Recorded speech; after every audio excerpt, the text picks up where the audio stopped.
Hello students, welcome back to YouTube channel. ఈ వీడియోలో degree third semester second language ఎవరైతే Telugu select చేసుకున్నారో ఈ వీడియోలో ఫుల్ సిలబస్ అలాగే మోడల్ పేపర్స్ అనేవి క్లియర్గా అయితే చెప్తాను.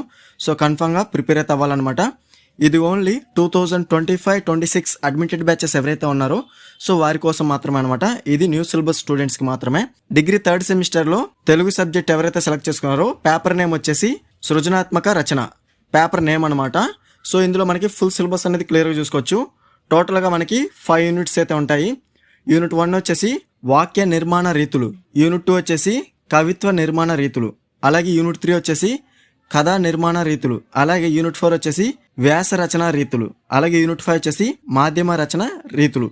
సో ఇందులో మనకి యూనిట్ 1లో వాక్యం, స్వరూపం, వాక్య లక్షణాలు, భేదాలు ఉంటాయి. అలాగే విశ్వనాథ రావిశాస్త్రి వాక్య నిర్మాణ రీతులు ఇవైతే ఉంటుందన్నమాట యూనిట్ 1లో. యూనిట్ 2లో మనకి కవిత్వ నిర్మాణ రీతుల్లో ఫస్ట్ టాపిక్ పద్య రచన నిర్మాణం, వచన కవిత నిర్మాణం. ఆర్త గీతంలో మనకి అమృతం కురిసిన రాత్రి ఇది వచ్చేసి మనకి బాలగంగాధర్ తిలక్ గారు రాసింది. సో తర్వాత యూనిట్ 3 వచ్చేసి కథా నిర్మాణ రీతుల్లో కథా నిర్మాణం, అందులో మనకి ఎత్తుగడ, నడక, ముగింపు, వస్తువు, దృష్టికోణం, పాత్ర చిత్రణ మొదలైనవి ఉంటాయి. అలాగే సెకండ్ టాపిక్ వచ్చేసి రెండు గంగలు, ఇది వచ్చేసి మనకి అమరావతి కథల్లో సత్యం, శంకర మంచి. అలాగే యూనిట్ 4 వచ్చేసి వ్యాస రచన రీతుల్లో మనకి తెలుగు వ్యాసం, అందులో మనకి నిర్వచనాలు, లక్షణాలు. అలాగే నెక్స్ట్ వచ్చేసి మతిమరుపు, ఇది వచ్చేసి మనకి నార్ల వెంకటేశ్వరరావు గారిది కొత్తపాత వ్యాస సంపుటి నుంచి మనకి ఇచ్చిందనమాట. అలాగే యూనిట్ 5 వచ్చేసి మాధ్యమ రచన రీతుల్లో పత్రికా రచన, భాష శైలి, అలాగే వ్యాఖ్యాన అంటే యాంకరింగ్ రచన, అందులో మనకి భాషా శైలి.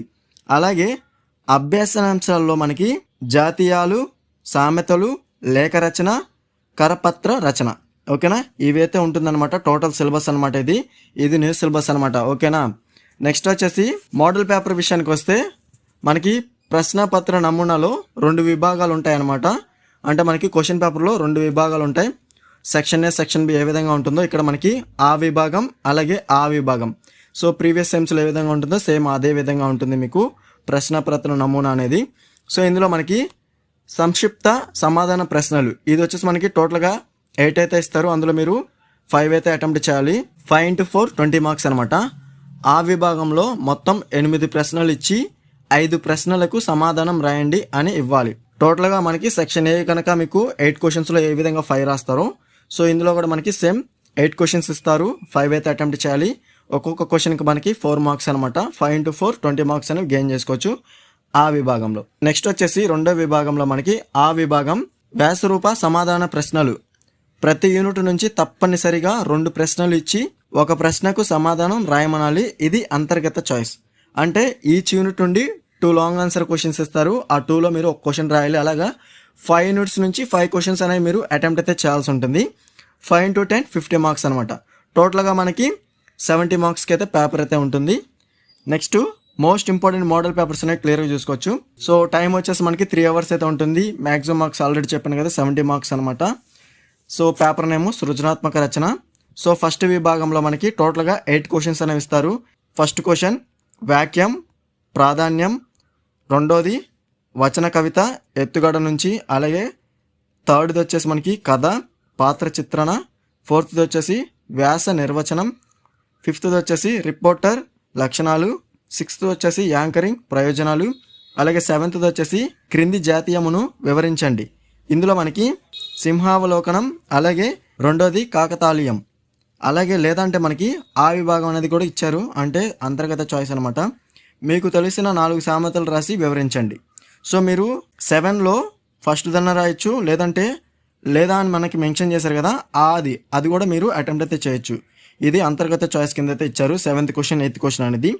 8th క్వశ్చన్ వచ్చేసి మీ భవిష్యత్ లక్ష్యాల గురించి తెలుపుతూ మిత్రునికి లేఖ రాయండి, లేదా పర్యావరణ పరిరక్షణ గురించి తెలుపుతూ కరపత్రం తయారు చేయండి. సో మీరు ఏదైనా మీకు నచ్చింది రాయొచ్చు, లేఖన రాయొచ్చు, లేదంటే మీరు కరపత్రమైనా తయారు చేయొచ్చు పర్యావరణ పరిరక్షణ గురించి. సో ఇది అంతర్గత చాయిస్ అనమాట. 7th క్వశ్చన్లో మీరు మీకు ఇష్టమైనది రాయొచ్చు. అలాగే 8th క్వశ్చన్లో కూడా ఈ 2లోంచి ఏదైనా మీరు రాసుకోవచ్చు ఎగ్జామ్లో డైరెక్ట్గా. సో కన్ఫర్మ్గా ప్రిపేర్ అవ్వండి, ఇవన్నీ కూడా చాలా ఇంపార్టెంట్. అలాగే నెక్స్ట్ వచ్చేసి రెండో విభాగంలో మనకి ఆ విభాగం. ఇందులో మనకి వ్యాస రూపంగా ఉంటాయి. అంటే లాంగ్ ఆన్సర్ క్వశ్చన్స్ అనేవి మీరు అటెంప్ట్ అయితే చేయాల్సి ఉంటుంది. 5 to 10 50 మార్క్స్ అనమాట. ప్రతి యూనిట్ నుంచి తప్పనిసరిగా 2 ప్రశ్నలు ఇచ్చి ఒక ప్రశ్నకు సమాధానం రాయమనాలి. ఇది అంతర్గత చాయిస్. సో ఇందులో మనకి ఫస్ట్ యూనిట్ నుంచి ఫస్ట్ క్వశ్చన్, వాక్యాన్ని నిర్వచించి లక్షణాలు వివరించండి లేదా విశ్వనాథ రావి శాస్త్రి వాక్య నిర్మాణ రీతులను పరిశీలించండి. యూనిట్ 2 నుంచి పద్య నిర్మాణంలోని మెలకువలు తెలపండి లేదా తిలక్ ఆర్తగీతంలోని కవిత్వ నిర్మాణాన్ని వివరించండి. మనకి యూనిట్ 3 నుంచి కథా నిర్మాణంలోని అంశాలను తెలపండి లేదా 2 గంగలు కథలోని నిర్మాణాన్ని పరిశీలించండి. నెక్స్ట్ యూనిట్ 4 నుంచి మతిమరుపు వ్యాసంలోని వ్యాస లక్షణాలను తెలపండి లేదా మాతృభాష పరిరక్షణ వ్యాసం రాయండి. నెక్స్ట్ యూనిట్ 5 నుండి పత్రికా రచనలోని భాషా శైలిని తెలపండి లేదా వార్తను నిర్వచించి లక్షణాలు తెలపండి. సో కన్ఫర్మ్గా ప్రిపేర్ అవ్వండి, ఇవి చాలా ఇంపార్టెంట్ అనమాట. సో 2 మోడల్ పేపర్స్ ఉంటాయి ఓవర్గా ఈ వీడియోలో. ఆ 2 మోడల్ పేపర్స్ కూడా కన్ఫర్మ్గా ప్రిపేర్ అవ్వాలి. ఇది మనకి ఫస్ట్ మోడల్ పేపర్ అనమాట. సో మనకి ఇక్కడ సూచన అయితే ఇచ్చారు, పాఠ్య పుస్తకంలోని ప్రశ్నలను మాత్రమే పరీక్షలలో పరిగణలోకి తీసుకోవాలి. అంటే మనకి ఇది ఎవరైతే ప్రిపేర్ చేస్తున్నారో వారి కోసం అనమాట ఈ సూచన అనేది. అలాగే నెక్స్ట్ వచ్చేసి మోడల్ పేపర్ 2లో మనకి ఫస్ట్ విభాగంలో మనకి ఫస్ట్ క్వశ్చన్ సంశ్లిష్ట వాక్యం, సెకండ్ క్వశ్చన్ కవిత్వ నిర్మాణ పద్ధతి, కథ సంభాషణలు, వ్యాసం రకాలు, ప్రత్యేక కథనాలు, వార్త లక్షణాలు. అలాగే 7th క్వశ్చన్లో మనకి భగీరథ ప్రయత్నం, అలాగే ఉడతా భక్తి. లేదంటే మనకి మీకు తెలిసిన 4 సామెతలు రాసి వివరించండి. ఇది ఓన్గా రాయొచ్చు అనమాట. మీరు సామెతలు కావచ్చు, లేఖ కావచ్చు, లేకుంటే కరపత్రం కావచ్చు, మీ ఓన్గా అయితే మీరు అటెంప్ట్ అయితే చేయొచ్చు. అలాగే నెక్స్ట్ 8th క్వశ్చన్ వచ్చేసి చదువు విలువ తెలుపుతూ మీ సోదరి లేదా సోదరునికి లేఖ రాయండి లేదా మత్తు పదార్థాలకు డ్రగ్స్కు దూరంగా ఉండాలని తెలుపుతూ కరపత్రం తయారు చేయండి. అలాగే నెక్స్ట్ విభాగంలో మనకి లాంగ్ ఆన్సర్ క్వశ్చన్స్ యూనిట్ 1 నుంచి అర్థాన్ని అనుసరించి వాక్య భేదాలను వివరించండి లేదా విశ్వనాథ రావిశాస్త్రి వాక్య నిర్మాణాలలో మీరు గమనించిన అంశాలను తెలపండి. యూనిట్ 2 నుంచి తెలుగుదనము వంటి తీయదనము లేదు, పద్య నిర్మాణాన్ని వివరించండి లేదా వచన కవిత్వ నిర్మాణంలోని అంశాలను తెలపండి. యూనిట్ 3 నుంచి వ్యాసాన్ని నిర్వచించి లక్షణాలు తెలపండి లేదా తెలుగు భాష గొప్పదనం తెలుపుతూ వ్యాసం రాయండి.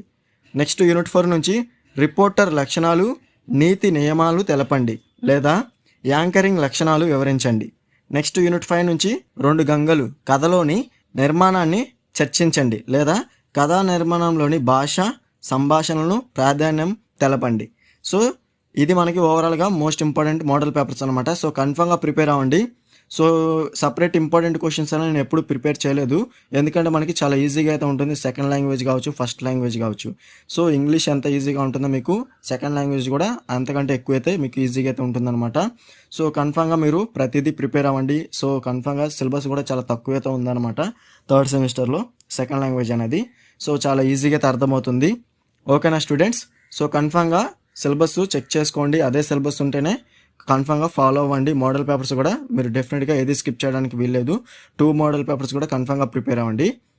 అలాగే ఈ మోడల్ పేపర్స్లో ఉన్న క్వశ్చన్స్ అన్నిటికీ మీకు ఆన్సర్స్ కావాలనుకుంటే లేదా ఫుల్ సిలబస్ కావాలనుకున్నా సో మన దగ్గర పీడిఎఫ్ అనేది అవైలబుల్గా ఉంది.